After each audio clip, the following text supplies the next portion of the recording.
Morning students, आज हम लोग डिस्कस करेंगे टेक्निक्स ऑफ साइंटिफिक मैनेजमेंट। इससे पहले हम लोगों ने डिस्कस करा था प्रिंसिपल्स ऑफ साइंटिफिक मैनेजमेंट, जिसमें हमने ये पढ़ा था कि F.W. टेलर का जो मेन फोकस है वो वर्कर्स के ऊपर है, प्रोडक्शन के ऊपर है, आउटपुट के ऊपर है। जबकि जो हेनरी फ्यूल है, उन्होंने जो प्रिंसिपल्स दिए थे वो मैनेजरियल एक्टिविटीज़ को वो ज़्यादा फोकस में रखते थे। अब हम लोग करेंगे techniques of scientific management. Scientific management, I hope आप लोगों को अभी टॉपिक क्लियर होएगा कि साइंटिफिक मैनेजमेंट का मतलब ये है कि जो काम करवाना है it should be based on experiments and observation. आप लोगों ने रूल ऑफ थंब की बात नहीं करनी कि जो चीज़ें आज तक चली आई हैं, जैसे वो टाइम लेते आए हैं वर्कर, हमेशा वैसे ही चलेगा। आप लोग खुद उसके ऊपर रिसर्च करोगे, खुद आप लोग एवरेज बेसिस के ऊपर टाइम और जो भी आपने करना है वो करोगे, फिर आप लोग जो काम करोगे फिर उसको कहते हैं साइंटिफिक मैनेजमेंट। अब हम लोगों ने यहाँ पे टेक्निक्स करनी है, ये टेक्निक्स दी हुई हैं। अगर मैं थोड़ा सा फोकस करूँ इन टेक्निक्स के ऊपर तो आप ये ध्यान दोगे कि जितनी ये टेक्निक्स हैं ये सारी वर्कर्स को ध्यान में रखते हुए बनाई गई हैं। First one, functional foremanship. Foreman कौन होता है? वर्कर्स की बात करी है मैंने, जो लोअर लेवल के ऊपर काम करते हैं लोग। तो वो कितने फंक्शंस जो हैं वो परफॉर्म होंगे, उनके बेसिस के ऊपर आप उनको डिवाइड करोगे। वर्क को डिवाइड करना है। फेटिग स्टडी, फेटिग स्टडी क्या होता है? थकावट जो वर्कर्स को होती है उनकी बात करिए, वो कैसे काम करेंगे, कितना काम करेंगे। मोशन, उनकी जो है पोजीशन क्या रहेगी, ठीक है, उनको वेजेस कितनी दी जाएंगी। और लास्ट में मेंटल रेवोल्यूशन। अगर आप लोगों को ये मेंटल रेवोल्यूशन क्लियर है, लास्ट वीडियो में आपने ध्यान से सुना था तो आपको पता होएगा।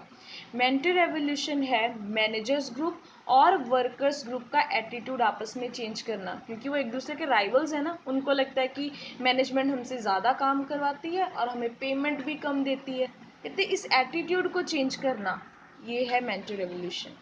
तो अब हम लोग इनको क्या करते हैं, डिटेल में पढ़ते हैं। सो फर्स्ट आप लोगों की टेक्निक आती है फंक्शनल फोरमैनशिप। पहले मैं आपको इसका डायग्राम दिखा देती हूँ, थोड़ा सा हम लोग यहाँ पे देखते हैं फिर आगे करेंगे। देखो, उन्होंने ये बोला है कि फंक्शनल फोरमैनशिप, जब भी हम फंक्शंस की बात करते हैं तो इसका मतलब ये है कि टोटल, या हम ये बोल सकते हैं kind of work which is performed in an organisation. जो काम हम एक इंडस्ट्री में, ऑर्गेनाइजेशन में करते हैं उनको हम फंक्शंस कहते हैं कि क्या क्या काम है, क्या क्या फंक्शंस हैं। अब फंक्शनल फोरमैनशिप में कौन कौन से फंक्शन एक फैक्ट्री में परफॉर्म करे जाते हैं हम ये चेक करेंगे, ठीक है जी। तो अब कैसे चेक करना आप लोगों ने? फर्स्ट वन आपका आता है यहाँ पे, वेट, हाँ जी। तो फर्स्ट वन आप लोगों को यहाँ पे इन्होंने दिया हुआ है प्लानिंग इंचार्ज, प्रोडक्शन इंचार्ज। अब कहते हैं इंस्ट्रक्शंस देनी, रूट डिसाइड करना कि आपकी प्रोडक्शन होएगी कैसे, टाइम डिसाइड करना, डिसिप्लिन देखना, स्पीड मशीन्स की कितनी होएगी, रिपेयर कराना, गैंग बॉस है, इंस्पेक्ट करना चीज़ों को। ये सारी चीज़ें क्या हैं? फंक्शंस हैं। इसलिए मैंने बोला कि मैं आपको पहले डायग्राम दिखा देती हूँ ताकि आपको ये पता चल जाए मैं किन फंक्शंस की बात करने वाली हूँ, ठीक है जी। तो ये हमारे सारे हैं फंक्शंस। अब हम लोग इनको पढ़ते हैं डिटेल में, ठीक है जी। सो फर्स्ट उन्होंने लिखा है Taylor suggest that different activities should be undertaken by specialist only. अब आपको वो डायग्राम से चीज़ क्लियर हो गई। मैंने हर चीज़ के ऊपर क्या बना दिया था? स्पेशलिस्ट बना दिया था। स्पेशलिस्ट कैसे थे? जैसे प्लानिंग इंचार्ज हो गया, फिर उसके ऊपर एक रूट क्लर्क हो गया, एक इंस्ट्रक्शन देने के लिए क्लर्क बिठा दिया, एक बॉस बना दिया। वो क्या है, सारा काम जो करना है वो स्पेशलिस्ट करेंगे। उनके अंडर और लोग हो सकते हैं, उनके अंडर फोरमैन यानी कि उनके अंदर जो वर्कर्स हैं वो काम कर सकते हैं, बट उनके ऊपर एक इंचार्ज ज़रूर होएगा। ये नहीं कि हम ये सोचेंगे कि छोटा मोटा काम तो है वो अपने आप कर लेंगे, नहीं, कहते उनके भी आप लोग हेड बनाओगे। Secondly, planning department should concentrate on planning task only. अब प्लानिंग डिपार्टमेंट का काम क्या है? अब मैं दोबारा स्क्रीन नहीं चेंज करूँगी, जब आप पढ़ोगे तो आप थोड़ी सी वीडियो आगे करके दोबारा से वो डायग्राम को देखना। मैं क्यों बोल रही हूँ कि the planning department should concentrate on planning department planning work only, क्योंकि मैंने डायग्राम में दो चीज़ें दिखाई थी, एक था प्लानिंग इंचार्ज, दूसरा था प्रोडक्शन इंचार्ज। तो जो इंचार्ज प्लानिंग वाले थे वो सिर्फ प्लानिंग करेंगे, जो इंस्ट्रक्शन, सिर्फ मैं इंस्ट्रक्शन डिसाइड करूँगी, मैं सिर्फ रूट डिसाइड करूँगी काम कैसे होना है, मैं सिर्फ टाइम डिसाइड करूँगी। देखो टाइम और रूट क्लब जो मैंने पढ़ा था, ठीक है, मैं यहाँ पे समझाती हूँ कि मैं ये वाला पॉइंट एक्सप्लेन कर रही हूँ अभी, कि जो मैं रूट और टाइम डिसाइड करूँगी, मैंने डिसाइड करा है, मैंने इम्प्लीमेंट थोड़ी ना करा है। इम्प्लीमेंट कहाँ पे होएगा? प्रोडक्शन इंचार्ज में जाके, ठीक है। सो वो चीज़ें आगे जाके आप लोग उनको इम्प्लीमेंट करोगे। तो यहाँ तक वो चीज़ें क्या है, जस्ट प्लान हो रही हैं। सो ये डिपार्टमेंट सिर्फ प्लानिंग करेगा, तो यानी कि ऊपर हर एक्टिविटी का अपना अपना क्या है, इंचार्ज। नेक्स्ट हमने दो डिपार्टमेंट्स पढ़े थे, कौन कौन से थे? एक था हमारा प्लानिंग डिपार्टमेंट, दूसरा था प्रोडक्शन डिपार्टमेंट। तो planning department concentrate on planning task only and production department will execute the work. अब एग्जीक्यूट करना है उसको, एक्चुअल में काम को इम्प्लीमेंट करना है। So production department will execute work devised bye planning department. तो जैसे जैसे काम को डिसाइड करा है, प्लान करा है प्लानिंग डिपार्टमेंट में, उसको एग्जीक्यूट कौन करेगा? Production department. आई होप आपको अब ये तीनों पॉइंट्स क्लियर हो गए हैं, क्योंकि ये सारे पॉइंट्स जो हैं वो डायग्राम के साथ रिलेटेड थे। तो मैंने इसीलिए बोला कि पहले डायग्राम बना लेना, फिर उसके अकॉर्डिंगली इसको पढ़ते जाना। आगे उन्होंने लिखा है टेलर सजेस्ट 8 फंक्शनल स्पेशलिस्ट। तो ये डायग्राम में 8 बनाए थे। 4 किसके अंडर आ रहे थे? प्लानिंग के अंडर, जो हमने यहाँ पे पढ़ा। दूसरे आ रहे थे प्रोडक्शन वर्क के अंडर, जो हमने यहाँ पे पढ़ा। ठीक है जी, तो ये हमारा काम हो गया कंप्लीट। अब आगे उन्होंने और क्या दिया है? अंडर प्लानिंग डिपार्टमेंट पहले आता है, सिर्फ देखो दोबारा से मैं चीज़ को क्लियर करा रही हूँ। प्लानिंग डिपार्टमेंट के अंडर 4 हेड आ रहे हैं और प्रोडक्शन डिपार्टमेंट के अंडर भी 4 हेड आ रहे हैं। तो मैं पहले सिर्फ 4 हेड वो पढ़ूंगी जो किसके अंडर आ रहे हैं? प्लानिंग डिपार्टमेंट के अंडर। हाँ जी। सो फर्स्ट वन लिखा हुआ है रूट क्लर्क। रूट क्लर्क का काम क्या होता है? अगर मैं सिंपल सी बात करूँ, रूट है कि आपने सीक्वेंस ऑफ स्टेप्स को देखना है कि एक मैनुअल काम को करने के लिए, जो आपने हाथ से काम करना है या चाहे मशीन से काम करना है, आप कौन सा रूट यूज़ करोगे। पहले रॉ मटेरियल आएगा, देन मशीन में उसका डो बनाया जाएगा, देन आप लोग उसको स्टीम दोगे, देन पैक करोगे, कुछ भी करोगे, तो वो रूट आपने डिसाइड करना है ना।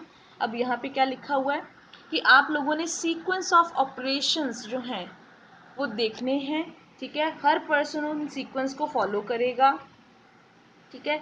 और नेक्स्ट लिखा है कि सेम वही वो फॉलो करेंगे, तो वो रूट डिसाइड करना है काम को करने का। तो रूट डिसाइड मतलब ये प्लानिंग हुई है, इम्प्लीमेंट नहीं हो रहा। नेक्स्ट आता है आपका instruction card clerk. Instruction card clerk में इन्होंने क्या लिखा हुआ है? It lays down exact method of doing. Instructions देनी है उसने, उन्होंने ये देना है कि जब आप काम करोगे आप किस किस तरीके से करोगे, या कौन सी इंस्ट्रक्शन है एक काम को स्पेसिफाइड मैनर में करने के लिए।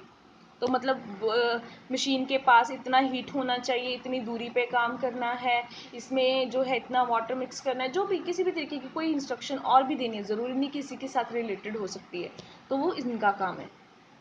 Next time and cost click. देखो इंस्ट्रक्शंस अभी दी है, इम्प्लीमेंट नहीं हुई, तो ये अभी क्या हो रही है यहाँ पे भी? प्लानिंग। नेक्स्ट आता है time and cost click. Time decide करना, कॉस्ट डिसाइड करना। डिसाइड मतलब प्लान, तो किसके अंडर पढ़ रहे हैं? Planning department. सो इसमें आप लोग ये टाइम डिसाइड करोगे कि वर्कर को एक काम करने में कितना टाइम लगेगा, ठीक है जी, और उस काम को करने में आपने कितना खर्चा करना है, कॉस्ट आपकी कितनी आनी चाहिए। तो ये दोनों चीज़ें आप लोग यहाँ पे डिसाइड करोगे। दोबारा से मैं बोल रही हूँ कि आप प्लान कर रहे हो। रूट मतलब एक सीक्वेंस ऑफ ऑपरेशन को डिसाइड करने, या सीक्वेंस ऑफ आप लिख दो स्टेप्स, ठीक है। तो सीक्वेंस ऑफ स्टेप्स को देखना। इंस्ट्रक्शन कार्ड क्लर्क का मतलब क्या है कि आपने जस्ट इंस्ट्रक्शंस देनी है, जिसको आप बोल देते हो कोड ऑफ कंडक्ट, ठीक है जी। और टाइम और कॉस्ट का तो आपको पता ही है, ठीक है। अब करते हैं हम लोग नेक्स्ट। हमने बोला था कि हम प्लानिंग डिपार्टमेंट में 4 पढ़ेंगे, हमने अभी 3 पढ़े हैं, ठीक है जी। तो अभी डायग्राम आप लोगों ने आई होप किया, अब देखोगे तो समझ में आ जाएगा। इंस्ट्रक्शन हम लोगों ने पढ़ लिया, ठीक है जी। यहाँ पे इंस्ट्रक्शन पढ़ लिया, रूट पढ़ लिया, टाइम पढ़ लिया, अब रह गया डिसिप्लिनेरियन। डिसिप्लिन मेंटेन होएगा, कैसे होएगा कैसे नहीं होएगा, ये पर्सन जो है वो डिसाइड करेगा, ठीक है जी। ताकि एक काम आपका सिस्टमैटिक मैनर में हो, तो ज़्यादा प्रॉब्लम क्रिएट ना हो, उसके लिए यहाँ पे ये 4 सिर्फ प्लान हुए हैं। अब हमने क्या करना है? प्रोडक्शन। ये 4 हमारे हो गए। अब हम लोग नेक्स्ट 4 पढ़ेंगे प्रोडक्शन इंचार्ज के लिए। स्पीड बॉस, देखो प्रोडक्शन करते टाइम आप स्पीड चेक करते हो कि मशीन की स्पीड कितनी है, ठीक है, कितनी स्पीड के ऊपर मशीन काम करेगी, ठीक है। या मशीन की बात करूं, दोनों तरीके से मैं बात कर सकती हूँ। यहाँ स्पीड बॉस में आपका आ जाएगा कि एक पर्सन, एक फोरमैन कितनी स्पीड से काम करेगा, तो दोनों की, मशीन की भी और वर्कर की भी, कि एक फोरमैन को टाइम पे जॉब कंप्लीट करने के लिए कितनी स्पीड चाहिए काम करने की, तो ये स्पीड बॉस। गैंग बॉस क्या आ जाएगा, मैं आपको यहीं पे करा देती हूँ नेक्स्ट स्लाइड पे, अदरवाइज इनके मीनिंग एक्सप्लेन हैं तो मुझे लगता है कि यहाँ पे थोड़ा इजी रहेगा, तो मैं यहीं पे करा रही हूँ। स्पीड बॉस पे तो आप लोग, मैंने आपको बता दिया कि एक को टाइम को कंप्लीट करने में कितना एक जॉब को टाइम पे कंप्लीट करने में कितना टाइम चाहिए, वो स्पीड आपने डिसाइड करनी है। गैंग बॉस जो होएगा, देखो गैंग होता है अ ग्रुप ऑफ पर्सन, अब उनका भी आपने बॉस बनाना है, तो इसका मतलब ये है कि सारी मशीन्स उसके अंडर आ रही हैं, जितने टूल्स आ रहे हैं, जितने रिसोर्सेज आ रहे हैं, उनका हेड कौन है, gang boss. He will arrange everything, चाहे मैं मशीन की बात करूँ, रॉ मटेरियल की बात करूँ, क्योंकि मैंने देखो गैंग है ना, तो उनका हेड बनाया है उसको, उसके अंदर चाहे मशीन आ रही है, चाहे कुछ भी आ रहा है, he will decide everything, he will arrange everything. Next repair boss, नाम से पता चल रहा है, अगर प्रोडक्शन करते टाइम कोई मशीन आपकी ख़राब हो गई है तो रिपेयर कौन कराएगा, रिपेयर बॉस, ठीक है। तो time to time he will keep a check कि कौन कौन सी मशीन्स ख़राब होने वाली हैं या उनकी डेप्रिसिएशन ज़्यादा हो रही है, उनको कैसे सही करना है, कुछ भी, तो he will decide everything. Inspector का मतलब यहाँ पे वो पुलिस वाला इंस्पेक्टर नहीं है, यहाँ पे इंस्पेक्टर का मतलब इंस्पेक्ट करना, चेक करना, क्वालिटी कंट्रोल करना, कि जो चीज़ें प्रोड्यूस, क्योंकि प्रोडक्शन के ऊपर फोकस है ना, तो आपने इंस्पेक्टर ने ये चेक करना है, क्वालिटी कंट्रोल लिख लीजिए कहीं पे भी जहाँ पे भी आप काम कर रहे हो, तो क्वालिटी कंट्रोल की मैं बात कर रही हूँ कि वो ये चेक करेगा कि जो स्टैंडर्ड आपने सेट करा है उसके अकॉर्डिंगली काम हो रहा है या नहीं हो रहा, ठीक है जी। सो कहते हैं कि ये सारे आपने जो इंचार्ज बनाए हैं वो किस लिए बनाए हैं, वर्कर्स को इंस्ट्रक्ट करने के लिए, इंस्ट्रक्शंस देने के लिए, ठीक है। इनके ऊपर सारे हेड बना दिए हैं ताकि वर्कर्स प्रॉपरली काम कर सकें। आई होप आपको ये पॉइंट अब क्लियर हो गया होगा कि हम किस चीज़ की बात कर रहे थे, फंक्शनल फोरमैनशिप की बात कर रहे थे। यहाँ पे अगर ध्यान से आप चेक करोगे तो आप लोगों को वो सारे पॉइंट्स मिल जाएंगे, ठीक है। Repair boss, speed boss, inspector, ठीक है। डेंजर किस किस चीज़ का है, अब डेंजर किस चीज़ की बात करें, मैं समझाई देती हूँ। Violation of principle of unity of command and lack of coordination, कहते अब ये अगर आप प्रिंसिपल या ये टेक्निक यूज़ करते हो, एक नुकसान है इस चीज़ का। हमने हेनरी फ्योल ने हमें ये बोला था कि हर पर्सन के ऊपर एक बॉस होना चाहिए। अभी डायग्राम में क्या था, एक फोरमैन के ऊपर इतने सारे बॉस हैं, तो इसका मतलब कि ये अगर आप टेक्निक यूज़ करते हो, इसकी वजह से principal of unity of command क्या हो रहा है, वायलेट हो रहा है, आप इसको तोड़ रहे हो। हमने कोऑर्डिनेशन की बात करी थी, कोऑर्डिनेशन हो ही नहीं सकता, यहाँ पे इतनी डिमांड है, इतनी आप लोग जो है हर कोई अपनी पावर में काम करेगा, अपनी अथॉरिटी देगा, तो ये दोनों प्रिंसिपल्स क्या हो जाएंगे, फॉलो नहीं होंगे, तो ये आपको डेंजर है। इस व्यू पॉइंट से उन्होंने ये चीज़ लिखी हुई है, तो आप इसको ऐड कर सकते हो। नेक्स्ट आप लोगों का पॉइंट आता है standardisation and simplification of work. दो चीज़ें पहले हम लोग ये ध्यान से करते हैं, दोनों का मीनिंग पता होना चाहिए, एक स्टैंडर्डाइजेशन, एक सिंप्लीफिकेशन। पहले मैं स्टार्ट करूं, आप इस एग्जाम्पल को देखिए, यहाँ पे लिखा हुआ है, ये देखो, to set up performance standard for man material quality standards and so on.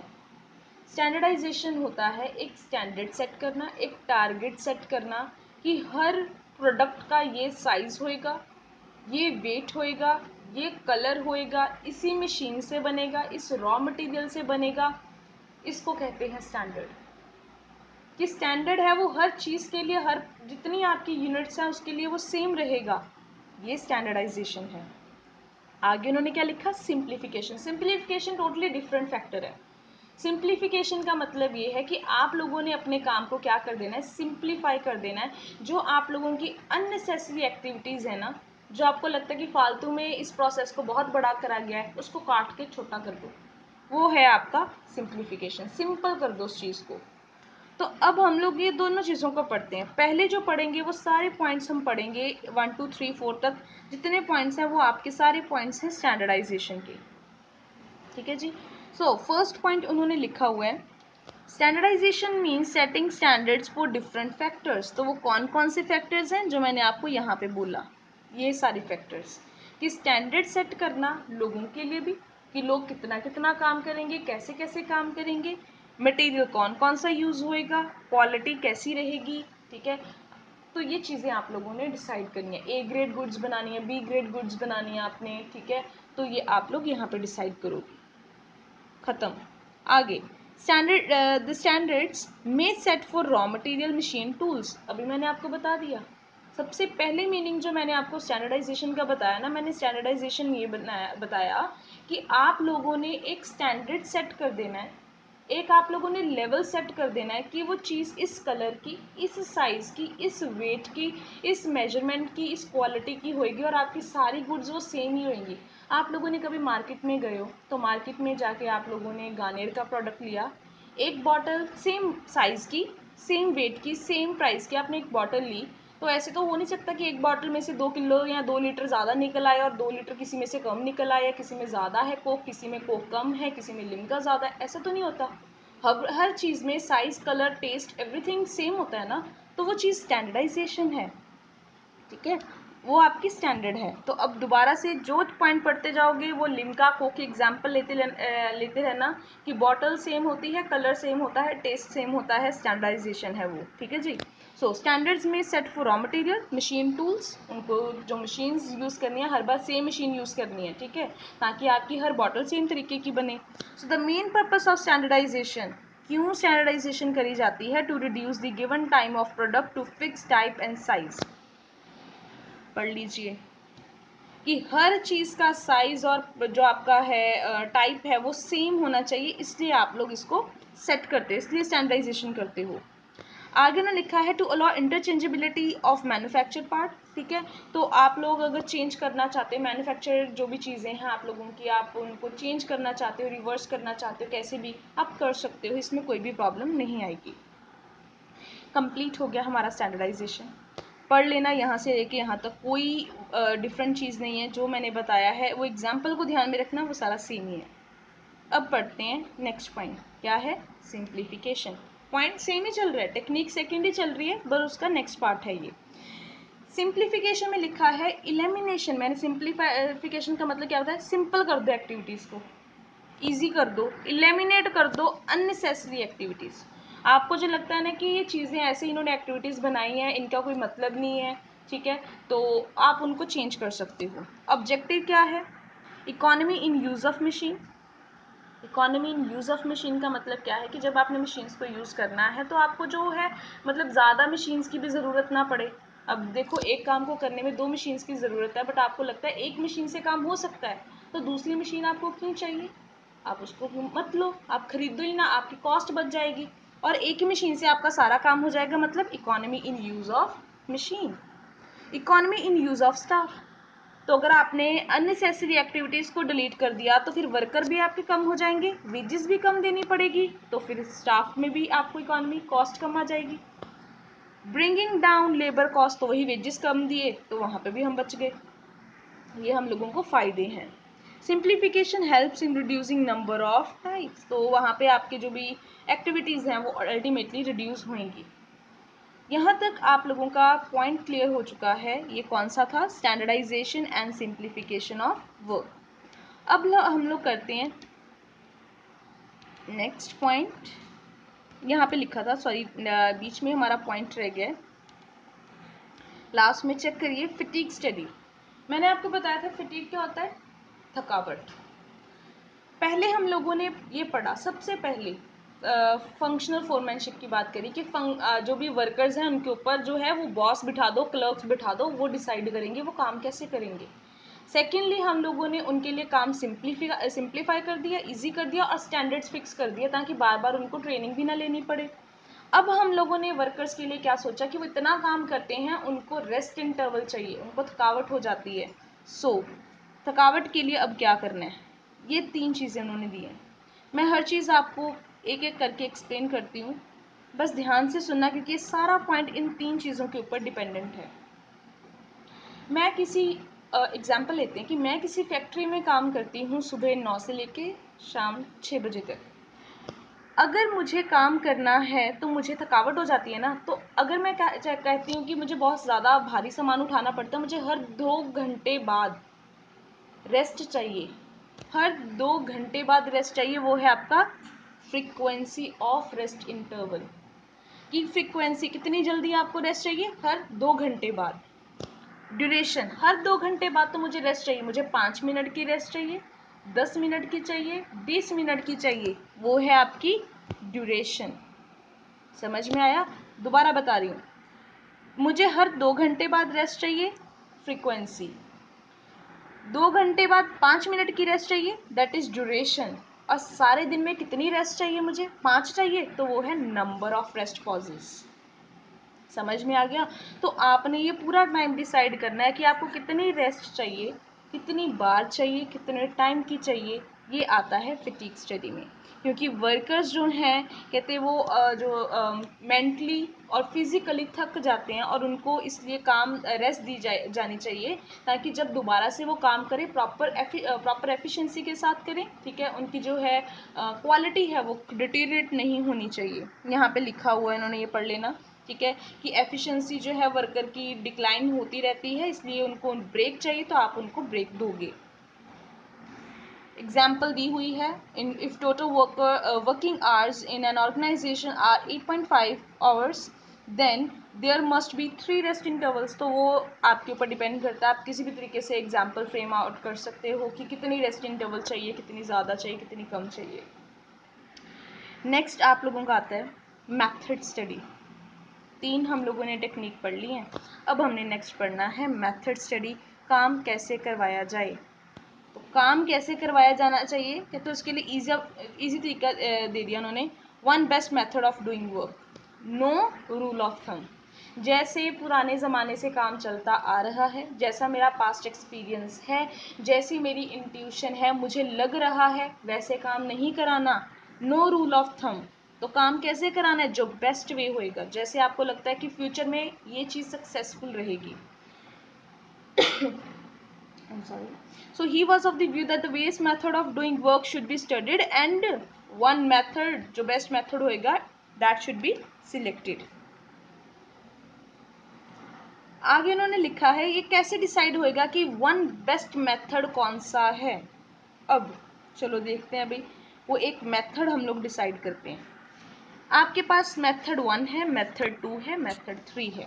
Okay जी, एक मेथड काम मतलब जो भी पहले चीज़ काम में आपको कॉस्ट लगती है 80%, ठीक है, दूसरे में इतना टाइम लगता है, इतना टाइम लगता है, मतलब चेक करो एक बार, इसको सर्वे करो और आप लोग मेरे को बताओ क्या यहाँ पे कौन सा मेथड अच्छा है, जहाँ पे कहते हैं सेटिस्फेक्शन वर्कर की सबसे ज़्यादा है। ठीक है, और उस मेथड में क्वालिटी भी बहुत ज़्यादा है, और टाइम भी जो है 50% लग रहा है, कॉस्ट भी इसमें 50% आ रही है, ये मेथड सबसे बेस्ट है।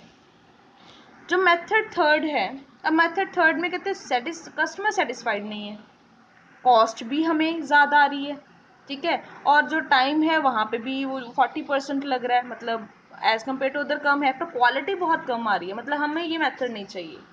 और यहाँ पे तो सब कुछ, कॉस्ट भी ज़्यादा, टाइम भी ज़्यादा, क्वालिटी और कस्टमर तो है ही नहीं, ये मेथड भी हमें नहीं चाहिए। तो कौन सा मेथड सिलेक्ट होएगा, जहाँ पे कॉस्ट भी हम लोगों की age compare to other methods कम है, और जो क्वालिटी भी है आपकी ज़्यादा है, कस्टमर भी ज़्यादा सेटिस्फाइड है, that method should be selected. So here second method जो है आपका बेस्ट है, आप उसको सिलेक्ट करोगे, क्योंकि कस्टमर और क्वालिटी जो मेन चीज़ है आपकी, वो क्या है, 100%।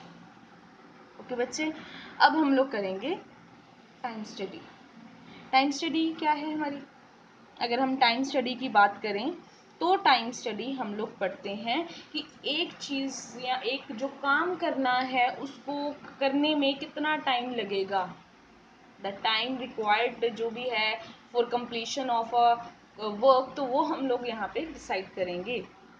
फर्स्ट लिखा है the standard time required to perform the job. पहले हम लोग क्या डिसाइड करेंगे कि स्टैंडर्ड टाइम कितना चाहिए। अब एक एक ये ना काइंड ऑफ प्रोसेस है, मतलब अगर इसको पढ़ते जाओगे ना सेम सेम लाइन में तो समझ में आ जाएगा। देखो पहले आपने ये देखना है कि स्टैंडर्ड टाइम कितना चाहिए आपको। Deciding the standard target for workers, ठीक है। स्टैंडर्ड टाइम देख लिया, फिर उनके लिए एक टारगेट सेट कर दिया कि आपने 10 घंटे में इस काम को कंप्लीट करना है। फिर 10 घंटे में वो काम करना है, पर वो कितने वर्कर्स करेंगे, नंबर ऑफ वर्कर्स कितने चाहिए, आप वो भी डिसाइड करोगे। नेक्स्ट क्या लिखा है, कैटेगराइज्ड कर दो वर्कर्स को अकॉर्डिंग टू देयर एफिशिएंसी। जो पेंट कर रहा है उसको पेंटिंग दे दो, जो कट कर रहा है उसको कटिंग दे दो, जो टाइपिंग कर रहा है, जैसे भी आपका काम है ऑर्गेनाइजेशन का उसको डिवाइड कर दो। समझ में आया? पहले आपने टाइम डिसाइड करा, फिर आपने वर्कर्स को टारगेट दिया, फिर वर्कर्स डिसाइड करे और फिर इनकी कैटेगरीज बना दी। सो टेलर ने ये बताया है that the time taken by an average worker to perform a job should be observed with a stop watch in hand. तो आप लोग कैसे डिसाइड करोगे टारगेट, टाइम डिसाइड कैसे करोगे? कहते हैं कि उनके हाथ में क्या होएगा, स्टॉप वॉच होएगी, और जो टारगेट आप लोगों को मैंने यहाँ पे दिया है उसके अकॉर्डिंग मैं देखूंगी सारे वर्कर्स उस काम को कितने टाइम में कंप्लीट कर रहे हैं। और आगे उन्होंने लिख दिया the time taken by an average worker to complete a job should be noted 100 times. हम लोगों ने एक चीज़ मतलब एक डिस्कस करी थी चीज़, वो यहाँ पे लिखी है कि एक काम 10 बार 100 बार मैं ऑब्जर्व करूँगी। मैंने टारगेट सेट करा था, मैंने वर्कर्स डिसाइड करे, मैं 100 बार उस काम को चेक करूँगी और फिर डिसाइड करूँगी कि ये आपका क्या है, एवरेज टाइम है। लाइन दोबारा से पढ़ी, the time taken by an average worker to complete a job should be noted 100 times and then average time be determined। तो उसके बाद आपने एवरेज टाइम निकालना है। साइंटिफिक मेथड है ना, तो साइंस ये ऑब्जर्वेशन करी 100 बार फिर डिसाइड करा। If worker complete a time task in less in time. एक मिनट मुझे ना ये निकालने दीजिए, नेक्स्ट हम लोग पहले निकालते हैं कहाँ पे लिखा उन्होंने। हाँ जी, तो कहते हैं कि अगर उन्होंने स्टैंडर्ड टाइम से काम पहले कर लिया then he will be an efficient worker. तो जो मैंने टारगेट सेट करा आपने उससे पहले काम कर लिया तो आप एफिशिएंट हो। अगर आप लेट करते हो तो इसका मतलब आप क्या हो, इनएफिशिएंट। तो वर्कर्स को देखने के लिए, उनकी एफिशिएंसी चेक करने के लिए ये आपकी हेल्प करेगा। नेक्स्ट आपकी स्टडी आती है मोशन स्टडी। मोशन हम लोगों ने बात करा था, मूवमेंट की बात करी थी, ठीक है जी। तो मूवमेंट हम लोग अब देखेंगे। This study is conducted to observe and decide the following. क्या डिसाइड करना है यहाँ पे इन्होंने, चेक करिए। Movement of worker while doing job. Productive movement है तो हम 10 बार करेंगे, और जो अनप्रोडक्टिव मूवमेंट है वो हम नहीं करेंगे, वो अवॉइड करेंगे। अब आपके मन में ये कन्फ्यूजन होगी कि प्रोडक्टिव अनप्रोडक्टिव है क्या। एग्जाम्पल पढ़िए पहले, फिर हम लोग ऊपर बात करेंगे, ठीक है जी। If a worker has to pick up the raw material from the ground for feeding it in the machine, the material may be placed on a table beside him so that worker may not be required to bend down again and again। अब कहते अगर एक worker काम कर रहा है, उसको बार बार नीचे से रॉ मटेरियल उठा उठा के मशीन में डालना पड़ रहा है, तो कहते हो सकता है कि उसकी जो है डिस्क की प्रॉब्लम हो जाए, ठीक है, उसको ज़्यादा पेन हो, उसको थकावट ज़्यादा हो। तो कहते बेटर ये है उसके पास में एक बेंच या टेबल रख दो जहाँ से वो बार बार उठा उठा के क्या करता रहे, आराम से मटेरियल जो है मशीन के बीच में डाल दे। तो कहते हैं इससे उसको बार बार झुकना नहीं पड़ेगा, उसको जो है फिजिकली भी ज़्यादा प्रॉब्लम नहीं होएगी। अब देखो बार बार नीचे से उठाना और उसको बीच में मशीन में डालना, ये क्या थी, मूवमेंट कौन सी थी हमारी, अनप्रोडक्टिव मूवमेंट थी। फिर इसको हमें चेंज कर सकती थी ना, मैंने वहाँ पर टेबल रख दिया। अब वो प्रोडक्टिव मूवमेंट है, चाहे वो जहाँ पे भी टर्न आउट करे। तो इस तरीके से ऑर्गेनाइजेशन में आपकी जो भी अनप्रोडक्टिव मूवमेंट्स है वो नहीं होनी चाहिए, प्रोडक्टिव मूवमेंट्स होनी चाहिए।